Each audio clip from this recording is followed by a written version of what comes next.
And now for our feature presentation.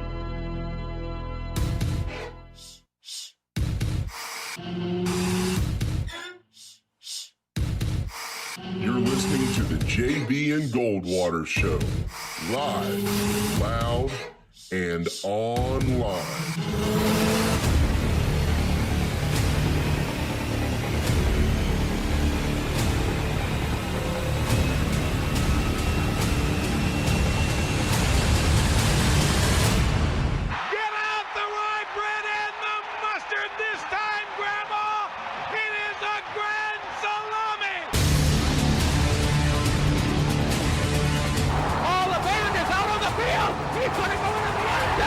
Puts it up.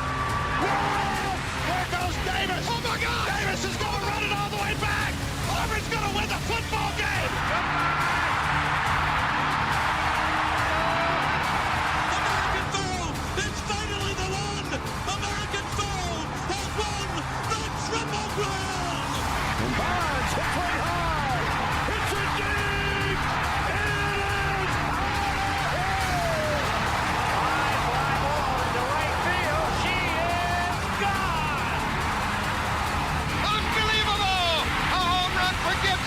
and the Tigers have won the game 5-4.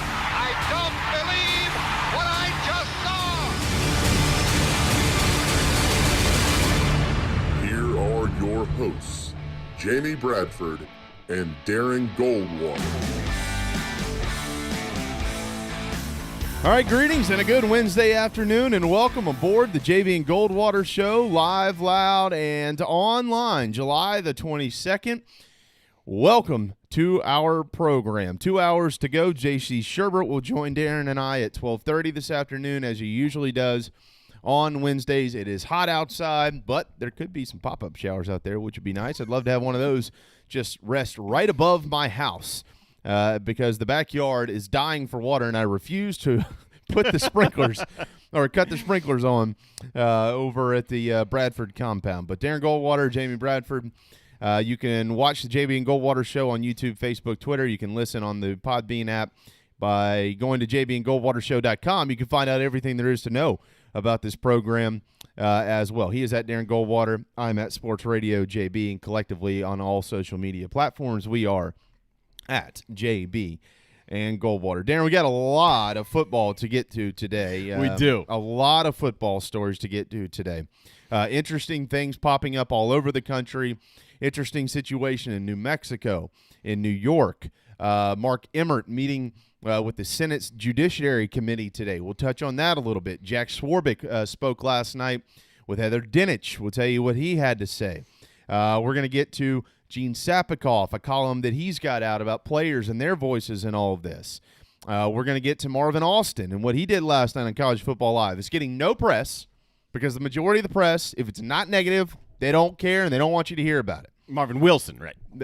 Marvin Wilson, yeah, I'm sorry, yeah. With Florida State. It's a joke that this is not getting as much press as it should be. David Pollack said something last night, maybe agreeing with our friend, my friend, your friend, everybody's friend, the Low Country's friend, the State's friend, Darren Goldwater. Just a little bit on College Football Live, which had a really good program last night at, I think it was at 7 o'clock on ESPN2. So all of that, again, J.C. Sherbert, we'll talk about the Gamecocks. They've got an interesting article that is out on thebigspur.com about their quarterback battle, and we'll get to a bunch of stuff with him. Certainly, we've got some baseball notes set to go tomorrow. The Braves walked off last night to the roars of nobody, which is weird. Usually when you hit a walk-off in the middle of July, someone's jumping around and cheering. That was not the case. Nope. But we'll get there. Final day of summer camp at the Major League level. But we will start with what was last night's HBO's Real Sports hit piece on college football, and it was titled "Dangerous Games." Okay. I actually watched the whole thing this morning. The only reason that this is even a story, at least on our program, Darren, it really is because of the 2-minute clip that they aired to promote the program last night, because there was It was a very, in my opinion, it was negative energy, and it was really one-sided. So what I thought in watching this program or this segment in its entirety was, okay, we're going to get a little bit more. And boy, did we not. I thought, and it wasn't Bryant Gumbel. Bryant Gumbel was steering the ship, but it was, I don't even know his name. David Scott? It was David Scott, yes. David Scott, who appears to know literally nothing about the sport of college football and appears to have done his homework only on one side of this pandemic and how this pandemic is being handled at the collegiate level. So, Darren, I'm going to kind of let you go on this because I know you're anxious to get to it. But a couple of my quick points that I'll come back to once you're done here. Players do not have to report. They do not have to play. Okay, they used one family, a very good family, a very well-spoken family, a very educated family, the Hinton family. A football family. In this piece, a football family. But the majority of that conversation led you to believe that they were being forced to do something they didn't want to do, and that is not the case in college athletics, folks. It's not the case. They talked about the number of positives compared to the number of positives out. Oh, there's 430-something positives. Well, Darren, we all know that's not good. You know how many players there are, though? Over 15,000 at the FBS level. That is 3%, guys. Yep. Didn't hear that. They do have an argument with the NCAA, and they noted that. Why is it not mandated that this should happen? We've said that for weeks. I agree with them. I don't disagree with that. Mm-hmm. But this interview, in my opinion, was under the assumption that we are just full steam ahead and we are we're playing no matter what at the expense of everybody's health. You're going to play football. The fact of the matter is, we're all still learning the fate of the college football season. We are still in information gathering mode. But they didn't want you to hear that either. I thought, personally, it was a 15-minute joke. How about you? It was one of the more disappointing pieces of journalism that I've seen in a long time.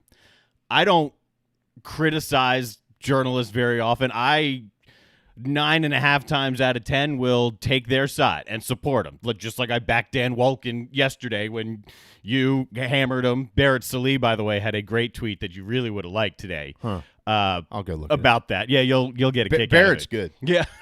I've always been a fan of him. So, but generally, I defend people in the media because it's not an easy job. Whether you're on the writing side of things, whether you're on the producing side of things, whether you're on air, it's not an easy job. And oftentimes you get mistaken for something you didn't mean. You know, something comes off the wrong way to a specific listener just because oftentimes as a listener, as a consumer, you hear what you want to hear. You consume the words off the page based on what you want to consume and how it fits your head.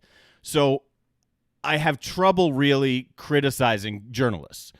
And I said leading up to this show that I'll get into why I swore I would never become a member of the media and then why I eventually did. And it's kind of the same reason. And ironically, I'll keep this very short. It's 25 years ago as of 2 days ago that one of the worst things in memory in the state of Maryland happened. It involved a family that I'm very close with, and there was a mass murder. And I'll never, ever forget, as a 15-year-old, watching a camera get shoved into my best friend's face, who was the best friend of one of the girls of this family. And she's bawling, sitting out there on the street. It's nighttime, camera shoved in her face. And the question was, how do you feel? It's like... Well, yeah, really? Because you can't tell. Because you're going to throw a 15-year-old girl on camera who can't speak because she's just bawling, and you're going to ask her how she feels. And at that point, I said, never. Never, ever, ever will I be a part of this. And then, on the other end of it, come college at some point, I was like, you know what? I do want to be a part of that because I want to be a part on the other side. I want to be one who gets to know people, who gets to see the actual people behind the quotes and behind the sound bites, and I want to present the story as is the story, the way the story should be presented, whether it's a live game documenting that or on this show. And last night, David Scott failed to do that terribly. It was him pushing an agenda. It was uncomfortable to watch because how often he was looking down at his notes in the interview, stumbling over his words. It really came off as though he wasn't prepared to do the interview. It came off as though he had an idea of what he wanted, as opposed to going through the interview process, hearing what people have to say, learning from not just the interview subjects, but other people. And then once you gather all of your information, then you put your story together. You don't put your story together before you gather all the information, because if you do that, you fit the information to your story as opposed to letting the information dictate your story. Right. And he miserably failed at that. And I was shocked because this is a world-class program. HBO Real Sports is one of the must-watch deep dive documentary series on sports every single week. And to put this on, to air this in the way this happened, with David Scott just pushing some. I mean, he even mentioned at some point that most college players aren't even going to get tested a lot compared to the MLB and NBA. I mean, that's factually wrong. They're getting tested all the time, specifically right now. Right. So it was.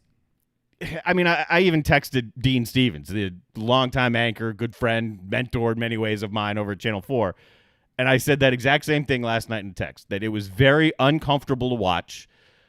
Some of what he said had purpose, yes, but the piece itself was garbage. And it was, I'm going to fit the narrative that I want to fit, as opposed to letting the information dictate that story. And I don't like criticizing people in the media, but sometimes it's warranted. And I would wonder if this piece even came off the way David Scott hoped it came off, because it's hard for me to believe a professional really wanted that to be the way that the piece came out. Yeah, I thought it was poor. I just thought it was poorly done. I thought it was incredibly unnecessary. They spoke with, and again, I give credit to that family, but they spoke with one family. One family, to paint this narrative that because there are folks who have way more information than all of us, to paint this narrative that these folks are trying to do something that is disingenuous, or even go as far as dangerous and illegal. I mean, let me say something. Think about this. Like, honestly, this is 2020. This is the age of information. You don't have to go to a reporter anymore. You don't have to set up an interview. You don't have to do the things of yesterday to tell your story. All you have to do is create a Twitter page or a Facebook page and tell your story. Okay? So when hit pieces like this come out and try to frame good guys like Greg Sankey as disingenuous and as doing something that is not in the best interest of athletes, which, by the way, they're going to make the decision that is in the best interest of the athletes based on medical information that they are still gathering, safety measures, things like that. But to paint this picture that folks like Greg Sankey and others, throw me in the mix if you'd like, gladly accept that honor, are just trying to, push forward with what we want to do because it is financially rewarding for us and we need to just bury the facts. You couldn't be more wrong.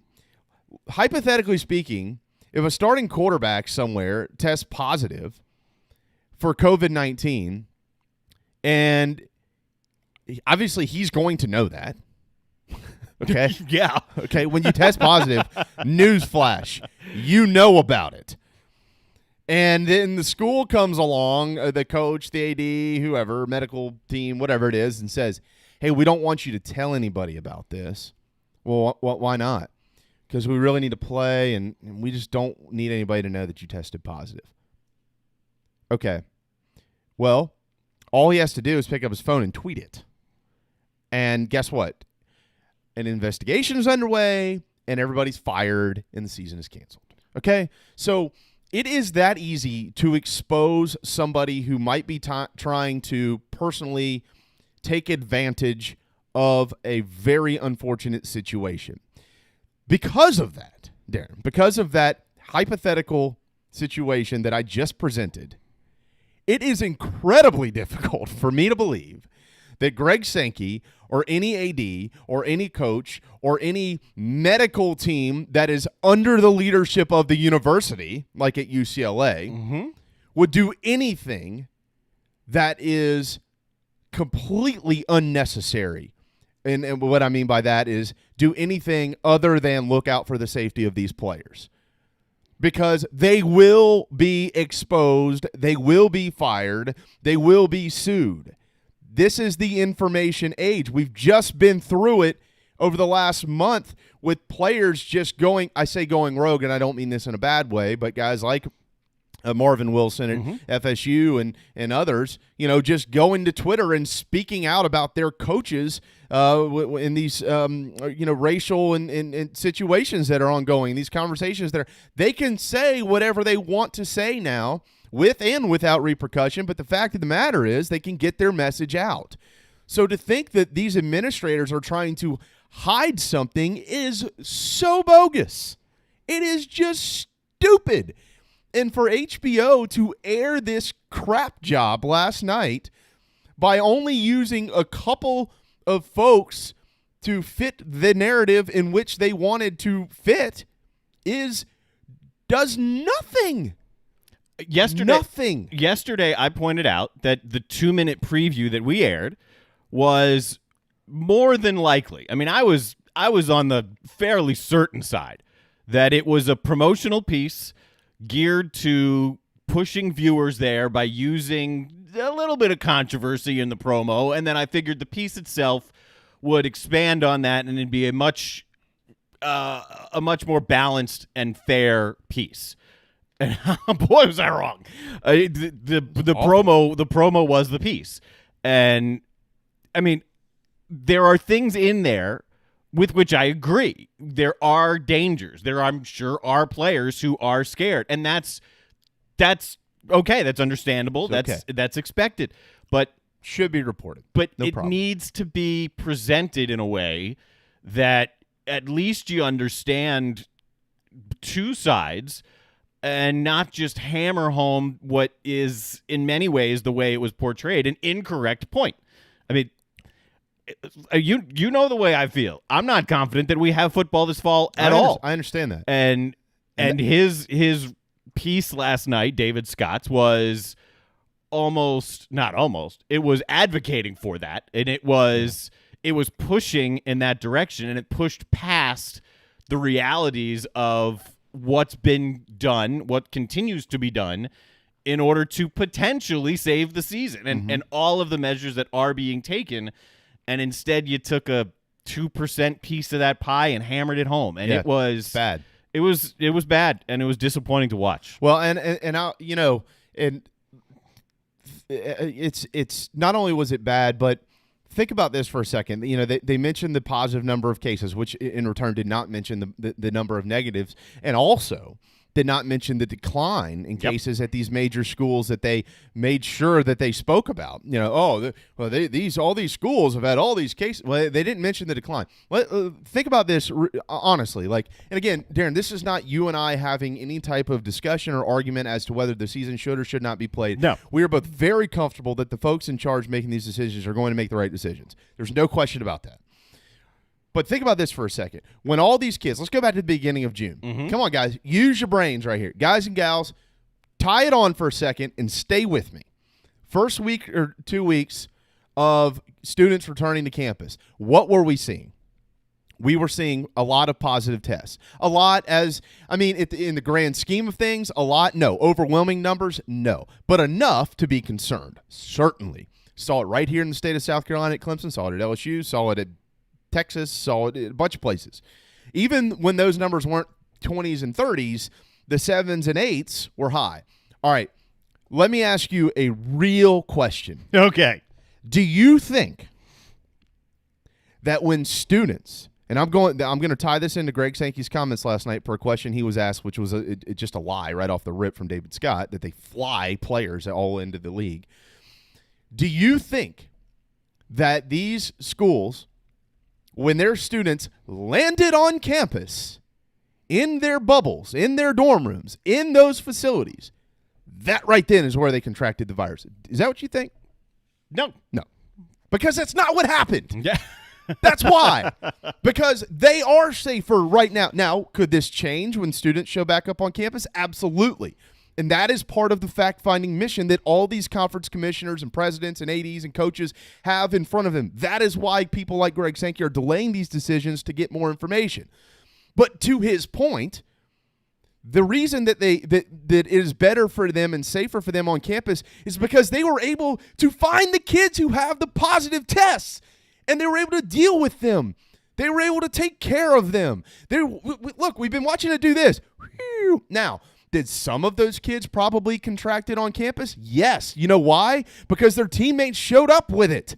They brought it from wherever they were, whatever home gym they were in, whatever beach they were on, whatever party they went to, whatever grocery store they shopped in. God only knows where it came from, but it came with them.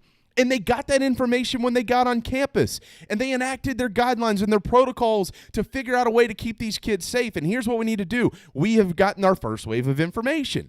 It's really good for some schools, not so good for other schools. All right? So how do we utilize that information? What do we do with it? Well, we have put together this master plan. Let's implement that master plan and let's see what happens. That's what they've done. And it is working. Again, it's working under the premise that it could change once the student body shows up. But we all know that. But guess what? You didn't hear any of this in this bogus story last night. You didn't hear anything about how well the schools are handling the athletes on campus. And yeah, there could be spikes. There will be spikes. The community is a huge part of this whole thing. And that's another aspect to it. But if you want to specifically talk about the athletes themselves on campus, as this piece did, at least be honest about it. At least talk about the steps, the measures that are being done to protect them while they're on campus. The successful steps that have been done to protect them while they're on campus. Mm-hmm. Didn't get any of it. And it's okay to question whether we should or shouldn't play a football season based on the information that you have available, no matter whom you are, whether you're a member of the media, whether you're a player, whether you're just the common fan who just love to watch a little football or whatever sport it may be. It is absolutely your right, and you should have an opinion on it. That's what being an American's all about. You get to have these opinions. You know, luckily you and I get a microphone. We get to express ours a little bit louder than some others may be able to do. But the one thing that you should do is educate yourself. Look at everything. Look at it all. Look at it all. Now, if that information that I was just talking about a minute ago, if these kids got to campus and all of a sudden it was like, wait a second, this whole team is contracting the virus from being in our building. We got to get them out of here. That is a story. Look, you know what? Clearly being in this bubble is not good for these kids. That's not been the case. And this last night is just another bogus hit piece, and there's others out there, and I've mentioned some by name, and I probably shouldn't have done that, but I did, because they don't care about me, and I don't care about them anyways, and we should ask them to come on this show one time just so I can pin them in a corner. But, I mean, these people, like you said a minute ago, and you're right, they have already written the story. Now they have to find who will fit the narrative for their story. And it's bullcrap. I'm tired of it. And it happens more than I want to admit. It certainly happens more than I actually say. But this one in particular, the piece on HBO Real Sports with Brian Gumbel last night, David Scott was the reporter. This one was clearly done with an idea, a story in mind, and then his pieces that he used, his quotes that he used, the sound bites that he used fit his narrative. Not the other way around. The much better way to do a story is, all right, here's an idea. What's going on with COVID and players on campus? Let's go talk to people. Okay, I've talked to this person and this person on both sides of the fence, and now I can come up with my own idea based on everything that I've heard and everything that I've learned. That's the way to do it, as opposed to going out and getting sound that matches your belief. Yeah. And it was uncomfortable to watch. It was very uncomfortable to watch. It was awful. I just thought it was awful. I think HBO should be ashamed of that piece. I mean, they should be ashamed. They should be ashamed of that reporter himself going out and promoting himself around the country for a piece that should honestly get no publicity. I kind of feel for Greg Sankey, not really, but I do, because Greg, as the commissioner, you have to take bullets. Yeah, that's just the way that it is. I applaud him for accepting the interview. He probably knew what was coming. Definitely. But had he not accepted the interview, it would have been, well, he declined. Why did you decline? That'd have been worse. Sankey, look, he's the commissioner of the SEC. Yeah. He faces firing squads all the time. You got to speak. I get it. And he did a fine job. He did. He kept his message consistent. And anyone who's been following what he's been saying understands that he kept his message consistent.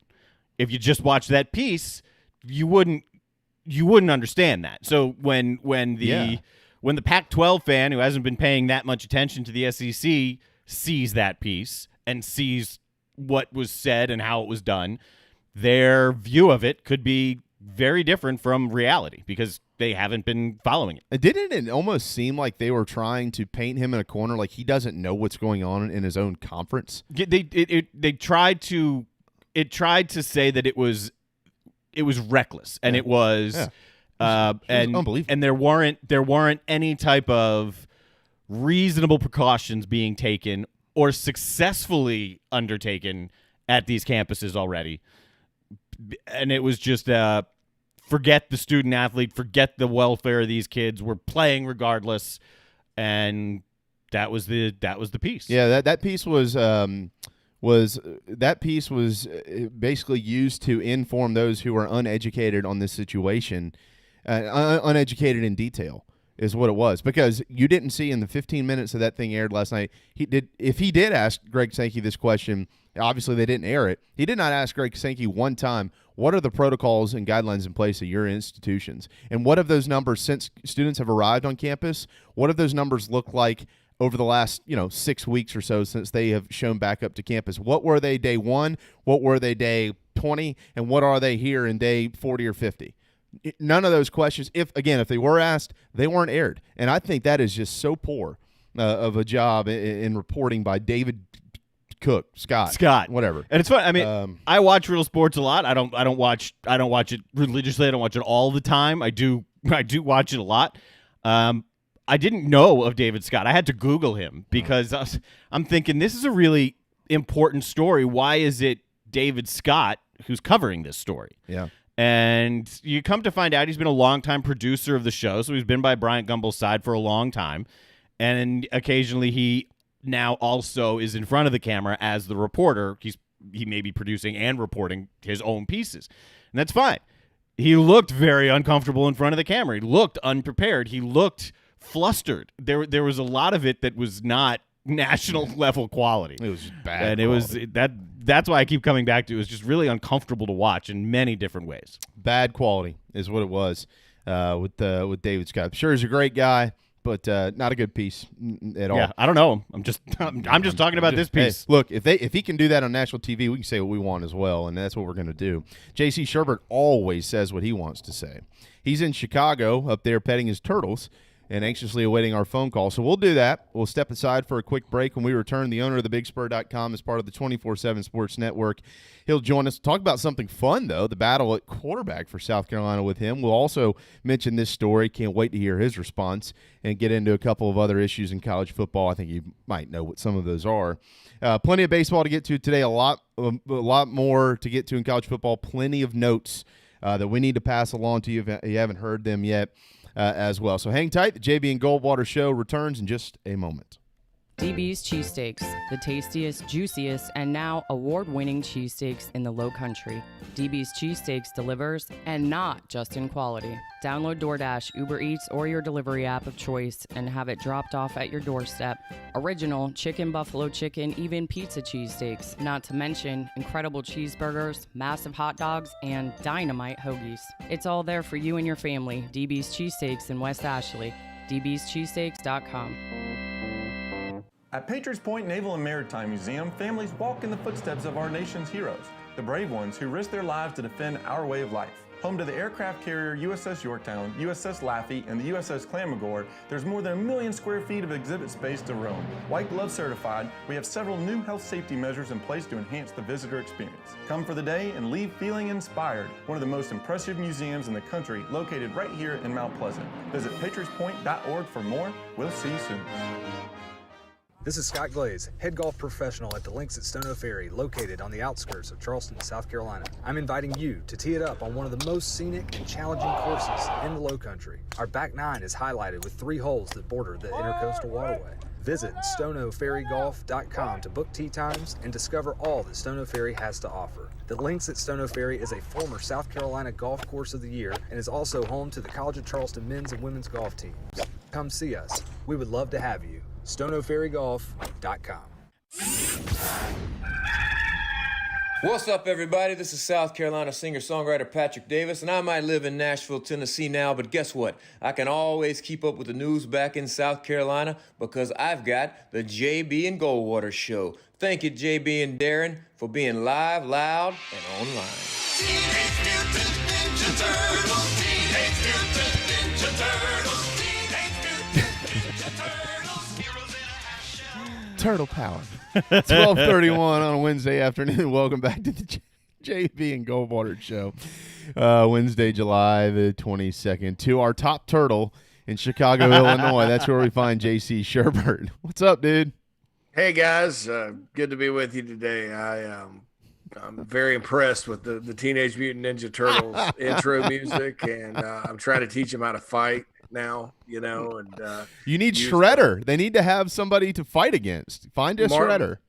Well, there's a lot of people up here I'd like them to fight. Just to be honest with you, starting with the mayor and the governor, that would be awesome. I think that some of our coronavirus fear mongers on Twitter. I'd like for them to fight them. An ex-girlfriend or two. Yeah. I don't know about physically on that, but maybe they could say something nasty to them or something. But yeah, I'm trying to get them a little meaner, guys. Yeah, got to train them up, dude. Those turtles, though. I mean, they're the cream of the crop, man. I mean, we need more Teenage Mutant Ninja Turtles around here. We do. These guys, I just kind of, fell into it too. I mean, I wasn't really interested in. I have a dog, and that's about all I can handle. I wasn't really all that interested in it, and I ended up just kind of looking at their living situation one day, and like I said, I had to read up on how mentally healthy these guys were, and so we got a kiddie pool, and I changed the water out in it every weekend, so it's nice and clear, and feed them and. So now they've gotten to the point where I walk outside and they think I've got food. So they sit there and swim up to me and stuff. So I think that's very endearing, but yeah, plenty of turtle time up here lately. I've got a wonderful screenshot up. We appreciate your social media posts of your turtles, and now everyone can see them and meet them. He actually texted me that photo, so they're there. What are their names again? Leonardo and no, Petey and Lizzie. Oh, okay. Yeah, no, I didn't name them. I didn't name them. My girlfriend named them. Oh, okay. Petey. Yeah, it was like Petey is the little one and Lizzie's the big one. All right, so Petey is on Lizzie's back.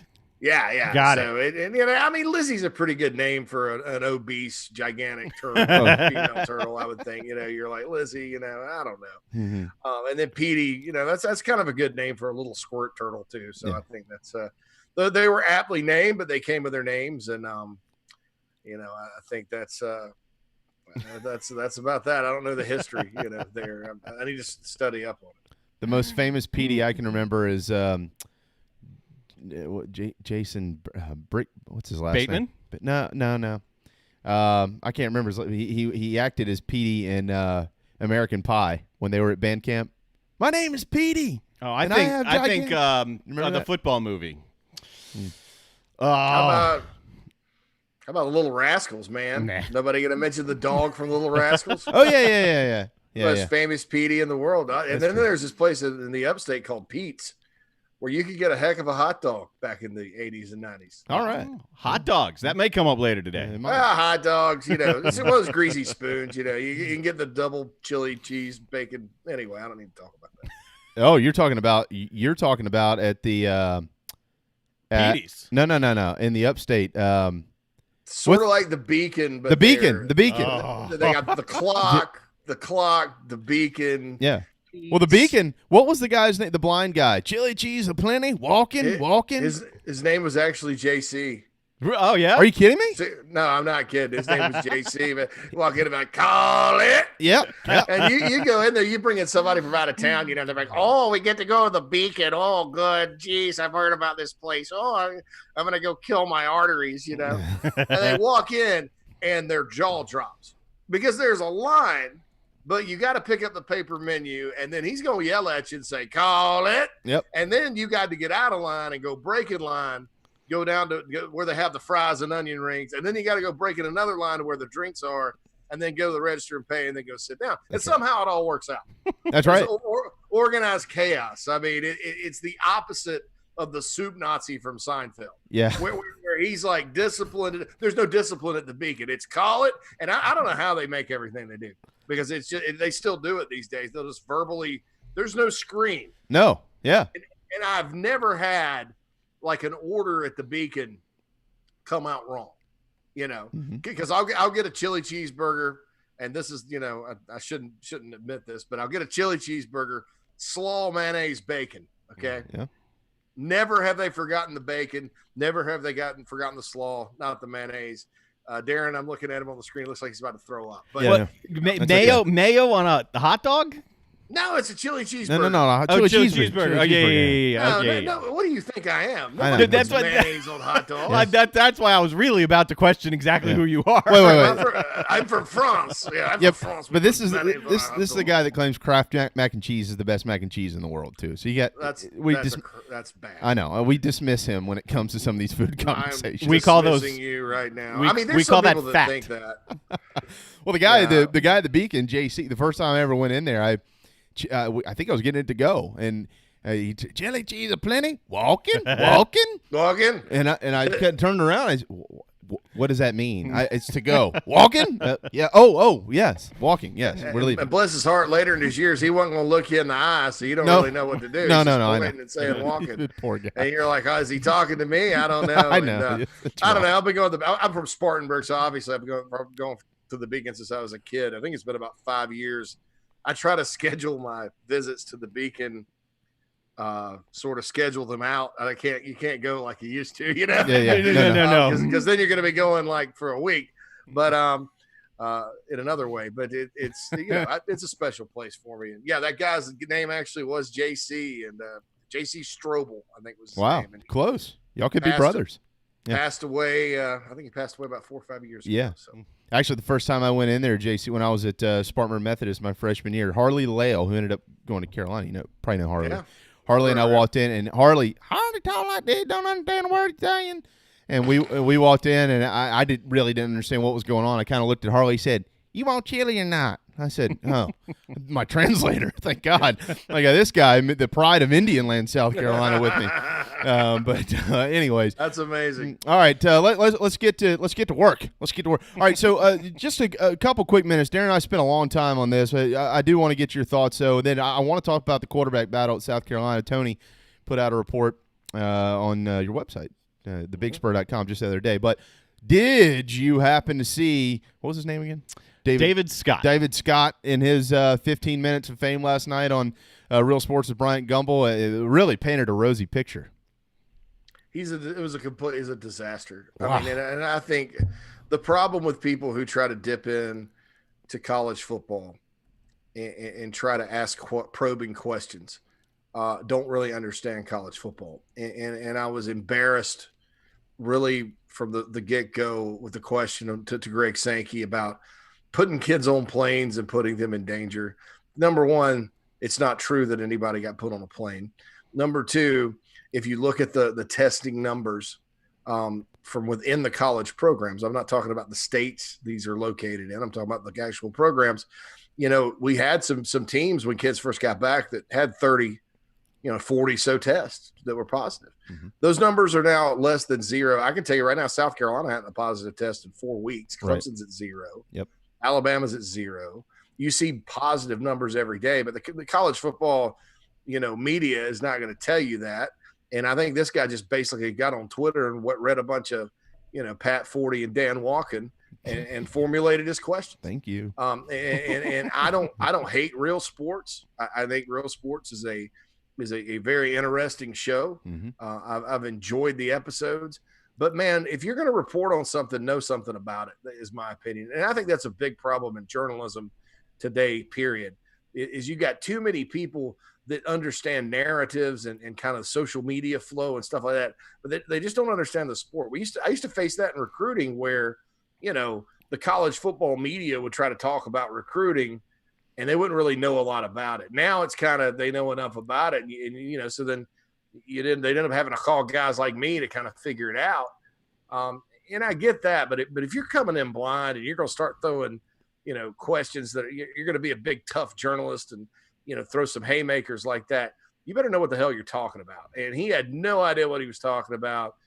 It was a hit piece, because unfortunately, as I've said many times, there are certain people that have a political opinion that college football exploits student athletes across the board. And they're using the pandemic as an example of that to prop up their narrative and to force whatever changes in the sport they see necessary, which I don't know that, and that's another piece of ignorance is people are just like, oh, they don't get paid. They make billions of dollars. And then, there's no talk about the value, et cetera. So I think that it was a sad deal. I expected it. If I were any kind of decision maker within college athletics and I made a choice about a season based on that piece of garbage, I may as well, tuck tail and run because you're not any kind of leader. You're just a person that follows propaganda and is too ignorant about his own sport that he's governed to make any kind of intelligent decision.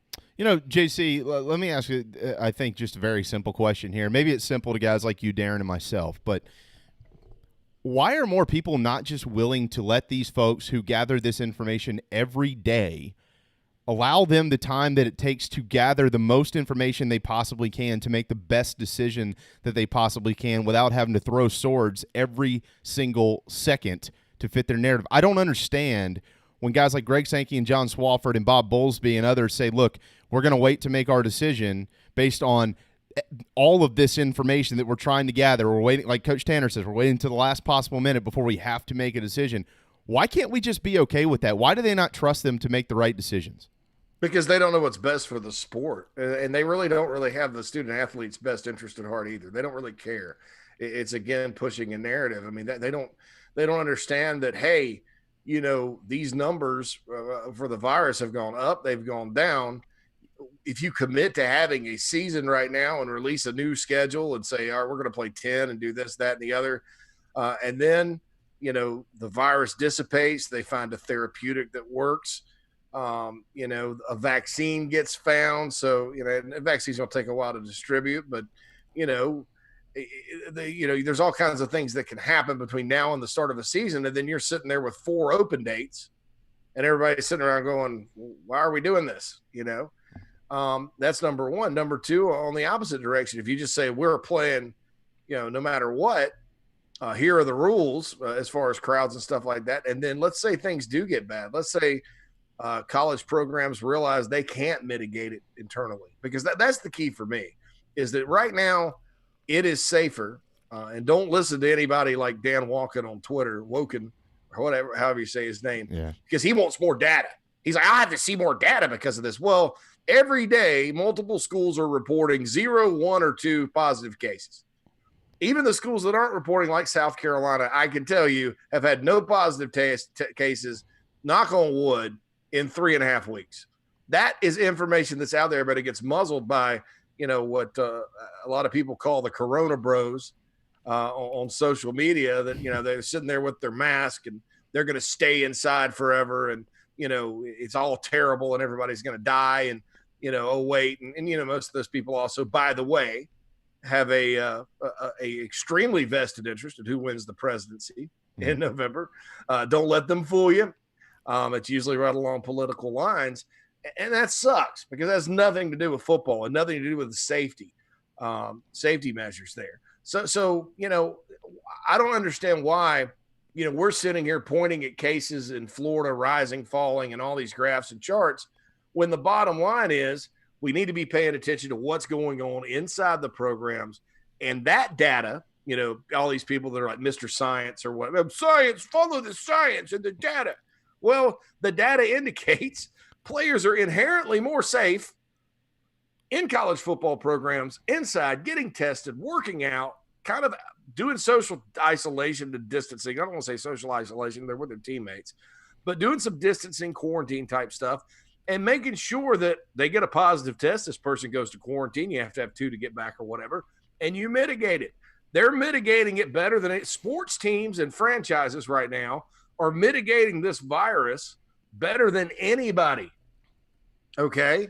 Look at the numbers from the pro leagues. I mean, so I nobody wants to talk about that because they wanted sports canceled a long time ago.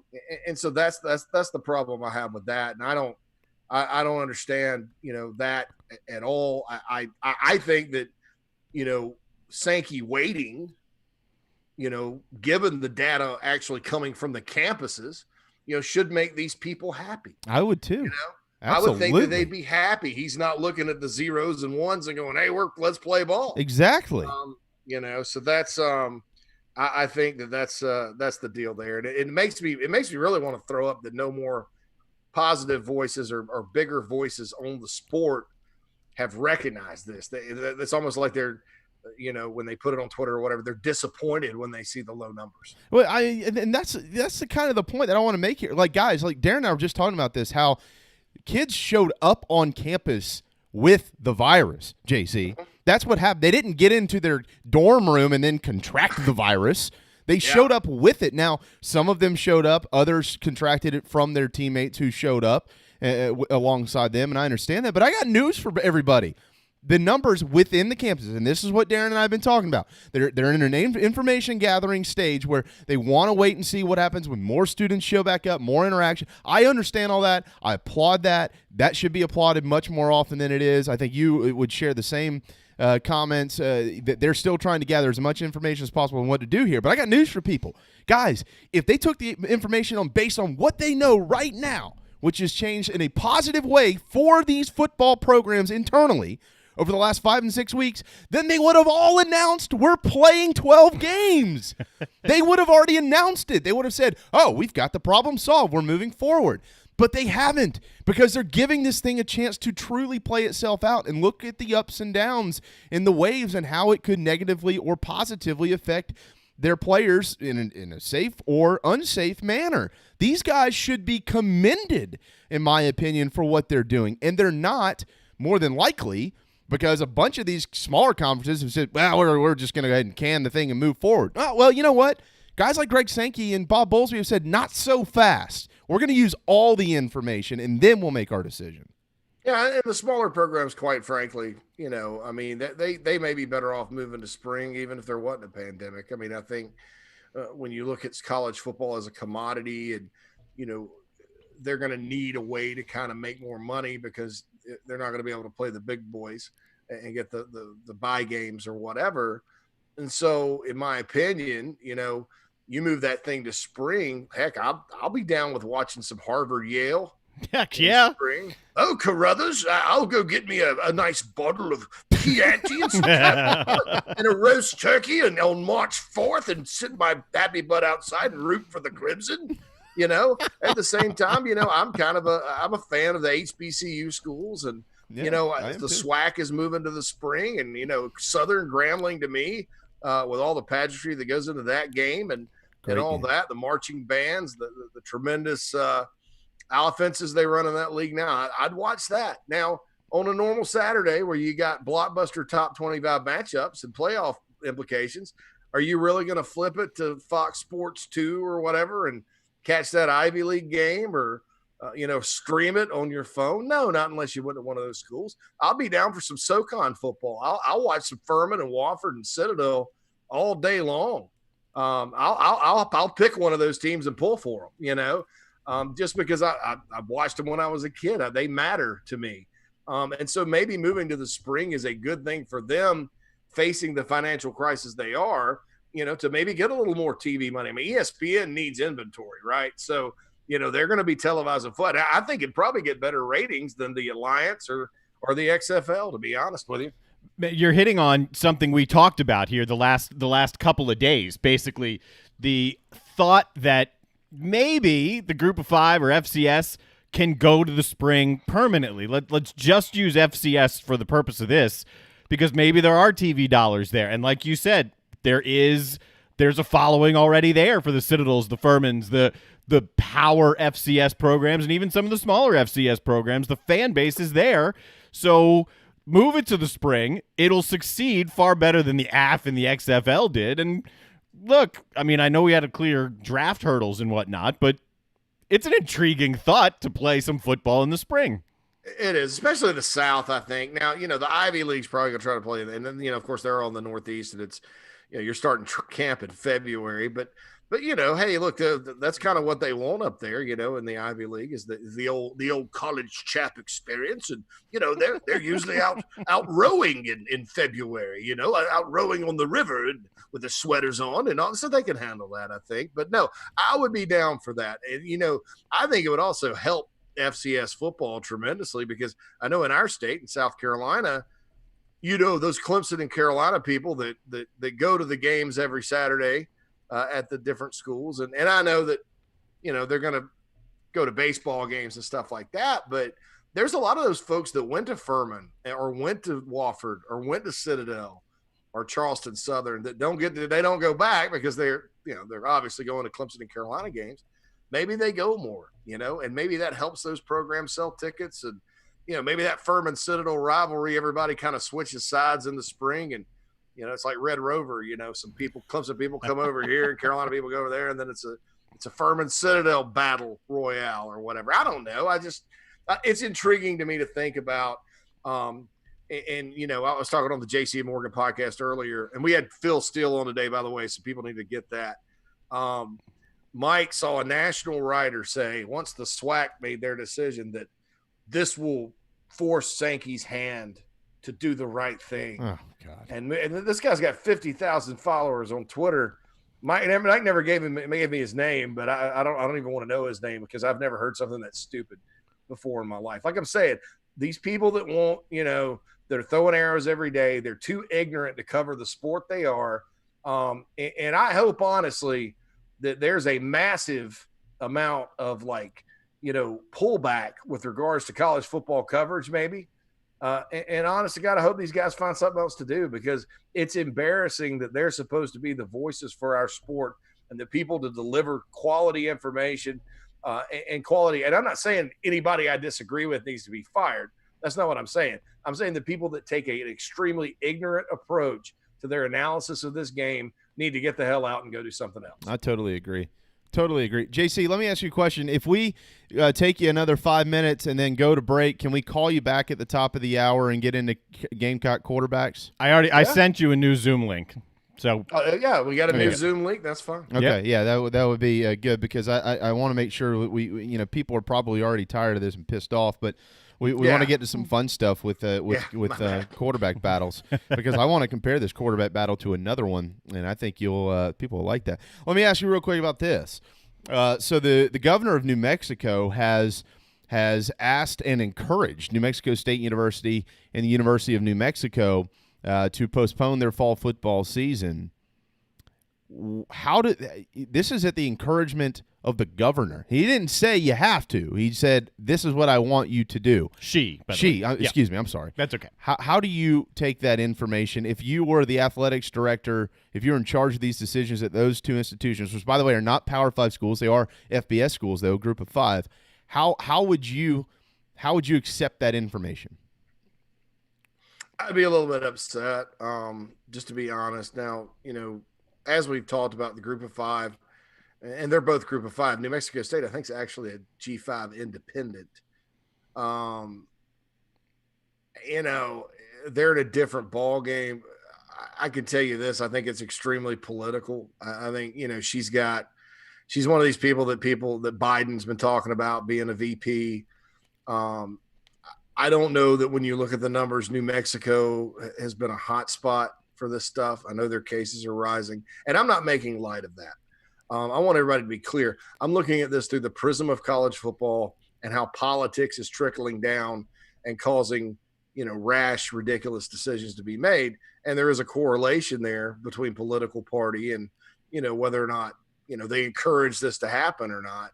I think it's premature. It's too soon for her to be saying that. I think she's saying it to kind of show, the country, because she's kind of got her eye on some national type stuff to show the country, how senseless it is for people to want to play football and how, in tune with the seriousness of the virus she is. And it's unfortunate, will New Mexico State move to the spring? I'd say probably, especially New Mexico State. But to try to force their hand like that, and right, like, people are going to die if you play, which is horse manure, and act like that right now, I think it's very premature and a little bit ridiculous, in terms of the overall, scope of things. But trust me, there was a call. Which Democratic governor is going to be the first one to say, please don't play major college football? There was a call, and and Gretchen Whitmer from Michigan wasn't going to do it. Pritzker from up here in Illinois wasn't going to do it. Gavin Newsom even wasn't going to do it. So they landed in the wheel of Democratic governors that will do something like that. They landed on her, and she ended up doing it because, it's much harder to cancel Aggie and Lobo football than it is to cancel Michigan and Michigan State. Good point. Yeah. Well, I mean, that would be very interesting. It'd be very interesting if they said, okay, we'll do it. I mean, New Mexico State is an independent. New Mexico is not. So if they said, well, this is what we're going to do, as far as I know, New Mexico, who plays in the Mountain West has not moved to the spring. So because you got to remember the Mountain West too, right? You've got real quick here, about a minute to go, but you've got some that are in some hot spots. You got like the Wyoming Cowboys. My father-in-law lives in Laramie. There's been like 400 cases in the whole state. But they're taking their precautions in the whole 9 yards as well. It's kind of like 400 people in the whole state, right? Well, it's close. They each get like 400 square miles and have their cows and whatnot. That's pretty true. Yeah, actually, it's a good point. I think the Corona Bros on Twitter need to move to Wyoming and start their own colony, and they can social distance and wear masks, and they stay in their tents for for 5 years. It'll never happen. They would not be accepted in the Cowboy state. I promise you that. Not a cultural fit in Wyoming. No, not even close. No. All right, JC, we're gonna step aside and take a quick break. We're gonna call you back. I want to get to the quarterback room at South Carolina, if that's cool. Great, no problem, guys. Looking forward to it. All right, hang tight. JC's going to do extended time with us today. JC Sherwood, of course, of thebigspur.com, part of the 24/7 Sports Network. So we're going to slide to a break. Hour one is in the books. Fireworks galore all over the place. 4th of July did not have a major fireworks show in Charleston, but we brought it to you only 18 days later. We had a decent one right outside this studio, though. Yeah, that's yeah, good. We did. Yeah, it happened to your nose. All right. Jim, put your shirt on. You're scaring the chicks away.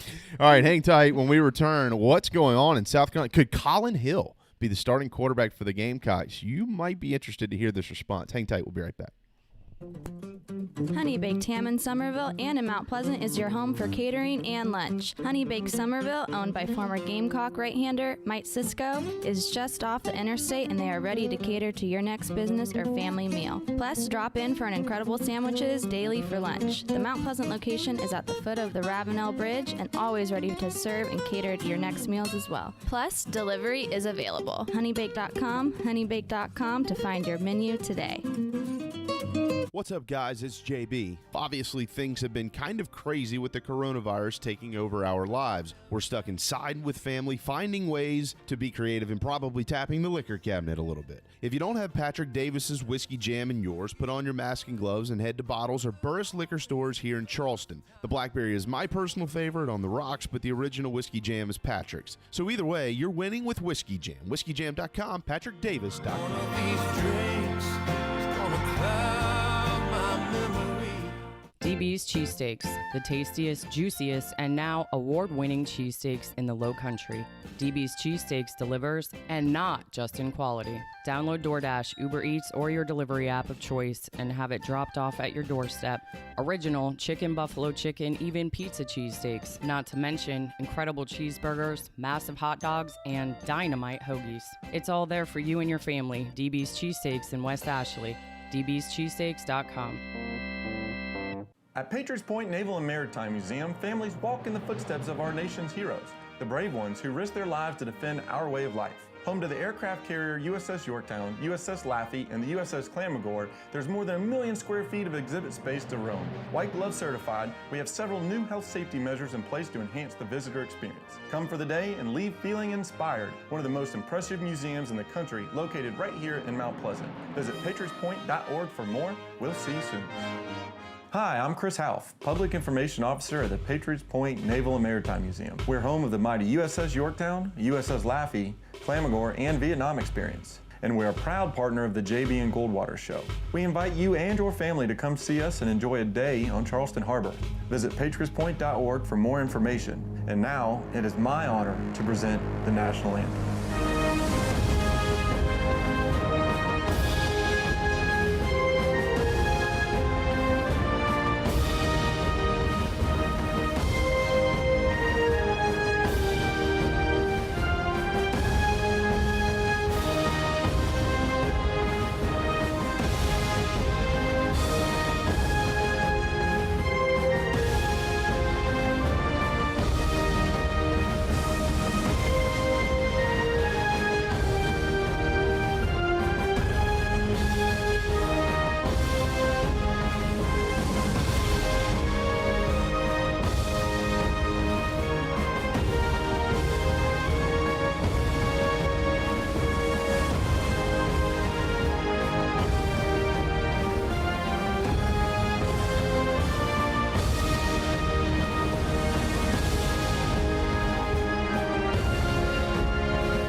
Live, loud, and online.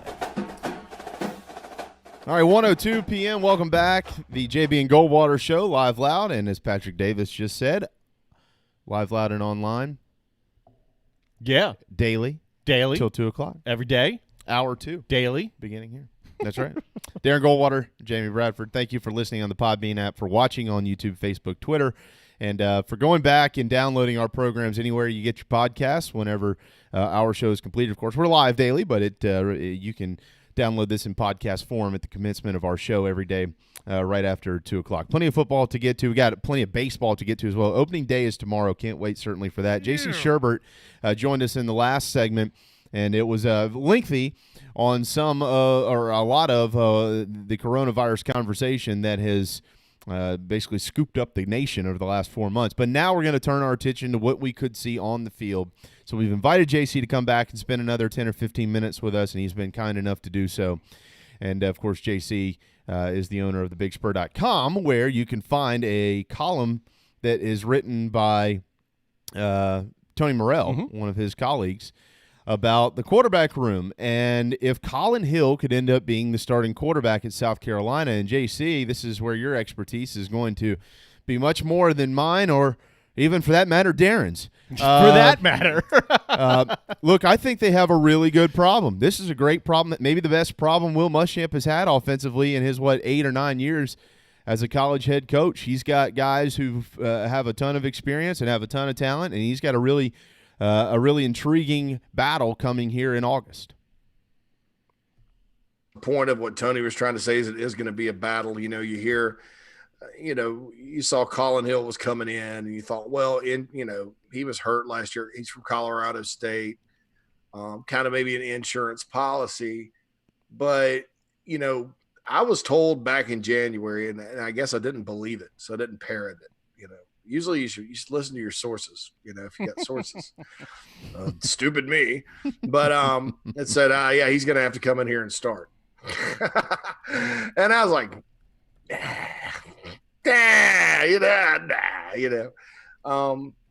And if you think back to Colin Hill as a recruit, when he came out of Dorman, I thought he probably belonged at a place like NC State. Of course, Dave Dorn probably isn't thinking, about it, acquiring any kind of talent up there. Wake Forest, someplace like that. I thought North Carolina under Fedora. I thought this guy, mid-level ACC guy, I'm like, he's flying over many programs that have quarterbacks that are a whole lot worse than he is. I say a whole lot worse that he is better than. Let's put it that way. And he went out there, and if it weren't for the injuries, I think he would have, probably set some records, and we'd have probably been talking about him being a late round draft pick because he's taller, he fits the mold. So now he's coming back playing for Bobo at South Carolina. And, I think because Helinski started all those games last year and, didn't play awful all the time, didn't play great all the time. The common thought was, well, he'll be a sophomore and he'll be the starter. And that's just what we were told emphatically yet again. And too many people started to say it. Like I started hearing rumblings from people, and then you go back to the, a couple of the original sources, and they're like, yeah, he's really good. And so, practice hadn't started yet. They're going to battle it out. I know the level of respect, love, and admiration the fan base out there has for the Helinskis, and Ryan in particular. He's a fan favorite. So I would not say that, and Tony Morrell would not say that if there were not some facts to it. We're not just going to speculate and go, oh, yeah, it's going to be a battle, trying to hype up. We're not the hype man in the corner here, because why would we do that? Because Helinski's immensely popular. Everybody wants him to be the guy anyway, just because of who he is. And I understand that completely. And Colin Hill, we live in a world where a lot of people are star-rated focused. And Hill was a 3-star guy from in-state that had to fly to the Rocky Mountains or Fort Collins. I don't know if it's in the Rockies or not, but fly to Colorado to play college football. So people have that stigma in their head. So I guess the best thing, and I agree with you, JB, about, this is a good thing because it's only going to make Helinski better if he's the guy, and it's going to mean that Colin Hill is really good if he's the guy. I know Tony wrote that, he knows the playbook better. I don't know that they're going to make that kind of decision if Helinski's infinitely the better player and just not quite up to snuff, because I don't think you ever do that. You don't start your less talented guy just because he knows it better, a little better. But how it was framed to me was, if Hill wins the job, then that means it's not that Hill is the better player. You could have more talent and not be the better player, in my opinion. In sports, it happens all the time. So, we put it out there, and based on what Tony's hearing and I'm hearing, there is going to be a quarterback battle, and do not be surprised if Colin Hill ends up winning it. And that's as far as I'm going to go. I'm not predicting that. I'm not going out on a ledge saying I'm right. Hill's going to win. I'm not saying anything bad about Ryan Helinski. I'm just saying, this is a real thing. This is not fake news, Mm-hmm. And this is something that internally they've been talking about for a while. So I think it has a chance to be a great battle. And, whoever wins, great for them. If Helinski does win the job, that will mean that Ryan Helinski wasn't just giving it. He just didn't. And that would mean, South Carolina's in pretty good shape with either one. Let me throw in a couple of quick notes here. Obviously, this season is leaning, JC, towards being a condensed schedule, whether that's 8 games or 10 games. Obviously, 12 games right now is still the schedule for South Carolina. But I think we can all agree that they are really heavily considering shrinking this thing down to 8 or 10. Well, we had Phil Steele on our program this past Friday. You've talked to him. We've talked to him. Everybody's talked to Phil. Phil's a great guy. He is. Phil's a very smart guy as well. I always put a lot of stock in what he has to say because, JC, unlike some others, Phil actually does his real homework. He actually talks to the coaches. He actually goes in depth. He visits campuses. He does the things you need to do to educate yourself on these programs. And Agreed. And Phil Steele's top 25 this year. Let's say South Carolina ends up playing a 10-game schedule. 7 of the top 21 teams in the country are on that schedule. 4 of the top 7, 5 of the top 13. And that also includes 20 and 21, Tennessee and Kentucky, ranked respectively by Phil Steele, which would mean, depending on who that other game would be, because Clemson would be one of those 10 games, depending on who that essentially 9th game would be, South Carolina currently is looking at 70% of their schedule ranked inside of the top 21. 40% of their schedule ranked inside of the top 7, which is remarkable, probably the toughest schedule in the country. Saying all that, I say this. That means that mistakes need to be minimized. The margin of error for South Carolina to win games this year, if you play 10 to win 5 or even 6 games or more, would be razor thin based on whom they're going to be playing in the town in which those teams carry on their rosters. So you have to have a guy under center who will minimize mistakes, not necessarily maximize potential, in my opinion, personally, but minimize mistakes. And if Colin Hill is the guy who can minimize mistakes based on his knowledge of Mike Bobo's offense or just based on his experience, then I can certainly understand him being the starting quarterback. If Ryan Helinski ends up being the starting quarterback, then I think he's a talented, wonderful kid. Then I think he's come light years from where he was as a freshman. Yeah, that's where I stand on it too, and you're right. I mean, South Carolina loses the Coastal Carolina and East Carolina games. I mean, those were 2 you kind of had chalked up, and then Wofford 2, that's 3, and then you're trying to get to 5, and it's a whole different dynamic. And I agree, and look, Bobo's system is completely different than Brian McClendon's system, which is kind of amazing because since they both spent so much time at Georgia, but it's a different deal. And you've got to make reads, and there's a lot of run game to it and stuff like that. And I could see that. And I could also see where I deviate a little bit from that too, though, is what I was told, though, was, look, he is a guy that knows the system. He is a guy that can go out there and execute, but he's also really talented. They're like, listen to me, JC, this guy is really good. And it was put to me that emphatically. And I think Ryan Helinski's really good too. It has a lot of arm talent, but you never know. And I think back to some quarterback battles over the years. 2 at Clemson come to mind. You think about Willie Shotgun Simmons back in the early 2000s. Mm-hmm. Willie Simmons was an all-world, all freshman, high school All-American. I think he came in and replaced Woody Dantzler. Mm-hmm. And everybody was looking forward to the Willie Simmons show. And I guess by the end of 2002, a little-known 3-star guy that had one offer named Charlie Whitehurst had Willie Simmons on the bench. Yeah. Go move forward in time. I think that when Dabo, kind of during the Bowden-Dabo handoff years, you had Willie Korn, who was the all-everything guy from Burns, who Dabo threw out there to start his first game, and it was a disaster. And poor Willie had shoulder problems and stuff. I know a little bit about that, but nobody expected Cullen Harper, to come in and be as good as he was. And obviously you got Cullen Harper, a 3-star kid from Alpharetta, versus Willie Korn, who was a 5-star kid from Burns. And those are just two examples of sometimes, in our mind, when a guy comes in and gets early run and early playing time and he's a hot shot recruit, we go, well, he's just going to get better and never get beaten out. And we're stunned if that happens, especially if the guy's a lower rated recruit.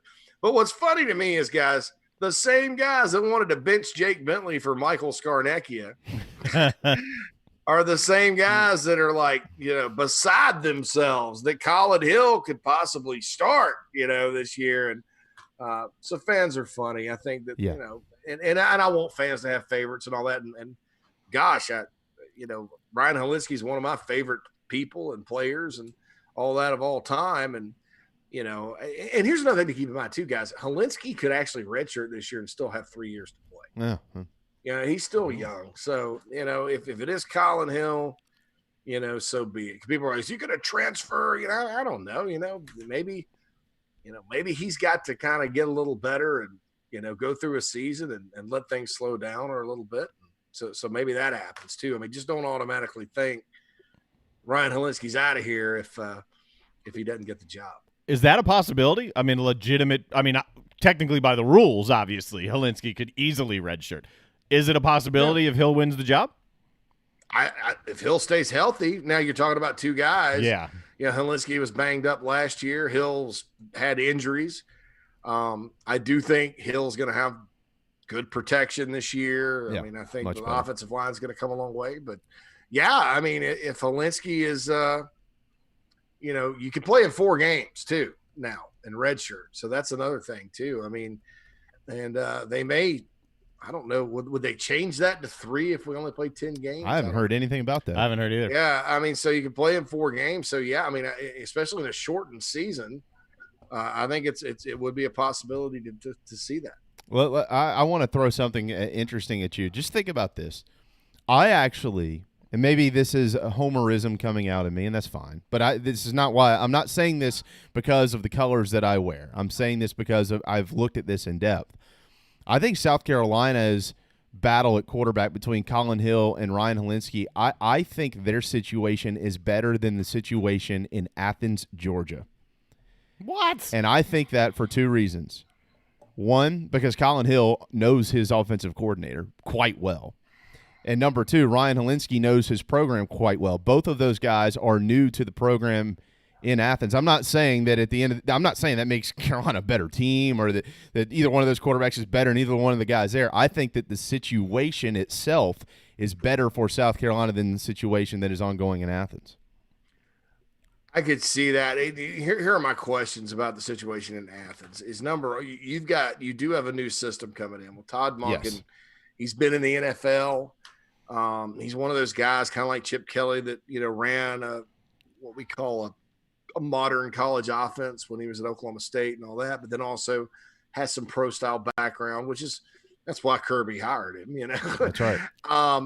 And so you've got Newman sitting there that was in like just something crazy at Wake Forest. Yep. Wake Forest. Have you guys ever like broken down Wake Forest offense? It's crazy. Yeah. It's crazy. You literally sit there and pause 2 seconds in the backfield before you make the read. Now, against some of the defenses he played, he torched them. It was ridiculously hard to stop. Now, against your Clemsons of the world that could just, bowl the offensive line over, not so much. But, so that's a completely different system that he thrived in going into a pro-style deal. Now, everybody you talk to around Athens loves the guy, and they still think he's going to start. Well, then you bring in JT Daniels, who's offensive fit wise is probably more adept to the new system there.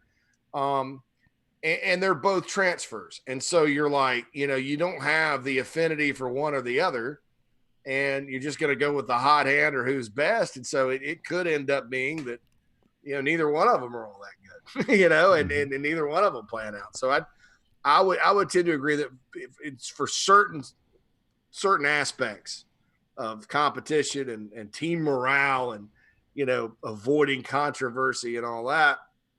And also scheme fit. South Carolina probably, does have a better situation. I think that once you start getting into like mid-August, if things play out to where you got practices and stuff going on, obviously every national media member who's focusing on the Georgia quarterback situation, that's the most intriguing quarterback scenario in the SEC East to these folks for actually maybe even just in the whole conference for a lot of these national writers. But I think actually once you get closer to the season, there's going to be a lot of people paying as much of attention to this quarterback battle as that one. Okay, I understand where you guys are going with this. That's a very garnet shaded tint I understand. on that conversation. I'm not disputing that. Because you would trade right now Colin Hill, Ryan Helinski for Newman Daniels. No. I'm not saying – no, I wouldn't trade them for – no, I like this position battle with South Carolina. I wouldn't trade that at all. If you were not a Gamecock fan, looking from the outside in, would you not say the 2 quarterbacks on Georgia's roster are above, talent-wise, the top 2 guys on South Carolina's roster? Yeah, I mean, I think I would say that. JC, would you say that? I think I would say that based on what I've seen, but I don't necessarily mean I don't necessarily think that quarterback battle is going to be more beneficial to Georgia than this quarterback battle is going to be more beneficial to South Carolina. They both have new offensive coordinators coming in. Here's the difference: one offensive coordinator is coming into a school with his quarterback. Mm-hmm. That is not the case in that. That's true. Yeah, and that's you hit the nail on the head. It's more of an intangible type, scheme, system fit type of deal, in my opinion. And I think that, you said if you weren't a Gamecock fan, Darren, I don't think you'd know who the hell Colin Hill was. I would agree with that. That's Colorado exactly State or Gamecocks, and that's it. Very true. Putting on the green and gold of the Colorado State Rams and beautiful campus, heading to new stadium too, and all that. It's neat place. And that program has a chance. It's kind of unfortunate what happened with Bobo out there, but I think that. You probably don't know who they were. The Georgia gets a lot of attention. JT Daniel probably could have been, had we known he was going to graduate early, the number one player in the country in his recruiting class. He's that good. And started as a true freshman at Southern Cal before he got hurt. And then Newman was one of the better quarterbacks in the ACC. But, my hang up with it is that offense at Wake is fundamentally different. And I would say this if he was coming to South Carolina to play for Bobo. It was different, than what I think Monken is going to do at Georgia. Now, what Daniels was running at Southern Cal, very similar. So again, I think I would take not necessarily the players. I wouldn't, if you're talking about draft and just individual talent stuff, I don't know the players I'd trade them, but the situation – may be better for South Carolina than it is for Georgia. Yeah, I mean, South Carolina returns their starting quarterback, and then they bring a guy in with their offensive coordinator. I get that. I mean, that's all I'm saying. I'm not saying that these two guys that put their talent together is better than Daniels and Newman necessarily. I think that's not true. But at least as we know it today. Yeah, exactly. But the situation itself, I don't know. I don't know anything, Jason. People tell me all the time I don't know anything, so I don't. I'm gonna go. Yeah, I'm gonna go watch some Colin. There's some Colin Hill game film on YouTube. You can watch the mighty Rams play the Air Force Falcons, and and I don't know. And I want everybody to know this too. I evaluate talent. I have players I really like that I'm high on. I want people to know that this is not a talent evaluation deal for me. This is not me going, I like Colin Hill, and I'm going to be contrary, and I'm going to predict that he's going to – this is not coming from me because I thought, Helinski would get it. Now, I watched some of Hill's game film, and I was like, oh, well, yeah, probably good backup, good guy to have. This is not coming from me. This is not my opinion. This is a news nugget, It's not fake news either. It's not fake news. But, so I think that I want people to know that because I do have some of my favorite players, and I will sit there and argue till I'm blue in the face about how good or not good they are.